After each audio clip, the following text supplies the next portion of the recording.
अगदी जलद व अचूक बातम्यांसाठी पाहत रहा महामीडिया 24 सदैव तत्पर।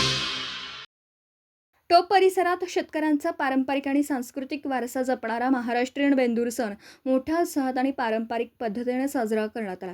सकाळपासून शेतकऱ्यांनी आपल्या बैलांना स्वच्छ धुवून त्यांची विधिवत पूजा केली। महिलांनी सजवलेल्या बैलांचं औक्षण करून त्यांना पुरणपोळी भरवली।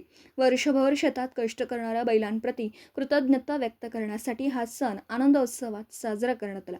यावेळी शेतकऱ्यांनी आपल्या बैलजोड्या आकर्षक पद्धतीने सजवून गावातील मुख्य मार्गावरून भव्य मिरवणूक काढली। रंगीबेरंगी झुला, रंगवलेली शिंग, आकर्षक गोंडे आणि विविध पारंपरिक सजावटीमुळे बैलांचे रूप अधिकच देखणं दिसत होतं। अनेक शेतकऱ्यांनी लहान बैलांनाही रंगीबेरंगी सजावट करून मिरवणुकीत सहभाग घेतला। मिरवणुकीदरम्यान पारंपरिक वाद्यांच्या गजरात तरुण शेतकऱ्यांनी उत्स्फूर्त सहभाग नोंदवला। गावातील मुख्य चौक आणि प्रमुख रस्त्यांवर नागरिकांनी मोठी गर्दी करून सजवलेल्या बैलांचं दर्शन घेतलं। यावेळी बैल मालकांचा मानाचा फेटा, शाल आणि श्रीफळ देऊन गौरव करण्यात आला। बेंदूर सणानिमित्त गावात भक्ती, परंपरा आणि कृषी संस्कृतीचं दर्शन घडलं।